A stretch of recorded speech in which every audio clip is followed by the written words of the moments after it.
আমরা দেখাবো কিভাবে ইস্ট ছাড়া খুব সহজেই ঘরে নান পরোটা বানানো যায়। আর তার সঙ্গে থাকবে একদম ঘরোয়া পদ্ধতিতে বাটার চিকেন। নমস্কার বন্ধুরা, তোমাদের জানাই সানডেজ কিচেনে অনেক অনেক স্বাগত।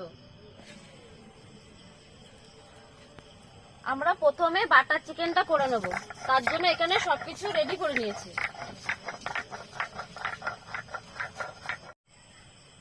প্রথমে কড়াইতে একটু সর্ষের তেল দিয়ে নিলাম। তেল গরম হয়ে গেছে, এবার ফোড়নে দিচ্ছি দুটো শুকনো লঙ্কা আর গোটা গরম মশলা।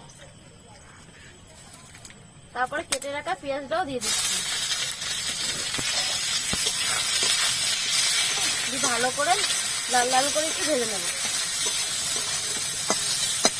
পেঁয়াজটা লাল লাল করে ভাজা হয়ে গেছে, এবার এর মধ্যে দিয়ে দিচ্ছি কিছুটা পরিমাণ বাটার।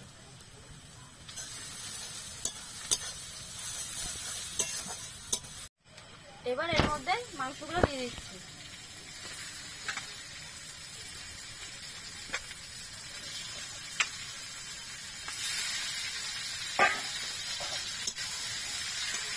ভালো করে একটু ভেজে নেব। মাংসটা হালকা ভাজা হয়ে গেছে, এবার একে একে সব মশলাগুলো দিয়ে দেবো। প্রথমে দিচ্ছি আদা রসুন বাটা, তারপরে দিচ্ছি ধনের গুঁড়ো, জিরে গুঁড়ো আর লঙ্কা গুঁড়ো দিয়ে ভালো করে সব কষিয়ে নেব। এবার দিয়ে দিচ্ছি পরিমাণ মতো হলুদ আর লবণ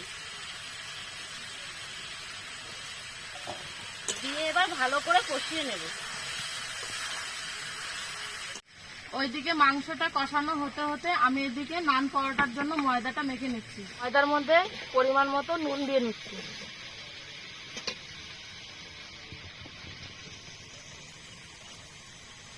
এরপর দেবো এর মধ্যে টক দই।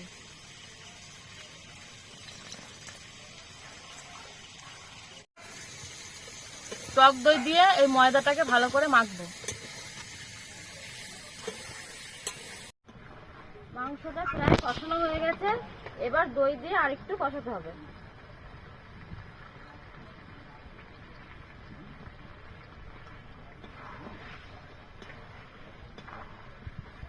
এই মাখতে মাখতে এর মধ্যে একটুখানি সাদা তেল দিয়ে দেবো।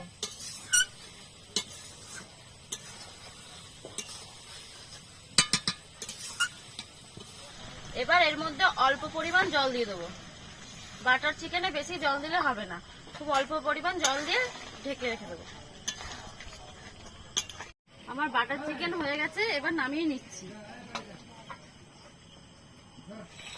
ময়দাটা মাখার পর এরকম ছোট ছোট করে লই করে নিয়েছি। এবার এই লইগুলো বেলে নেব। আমরা এই লই বেলার সময় বাটার ব্যবহার করছি, আর আপনারা চাইলে তেল দিয়েও বেলতে পারেন।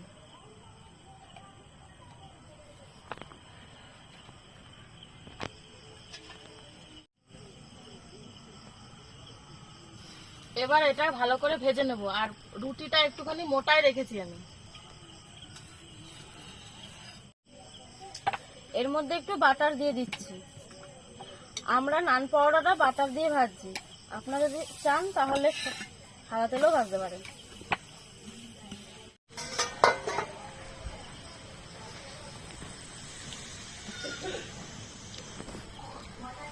খুব দারুণ হয়েছে।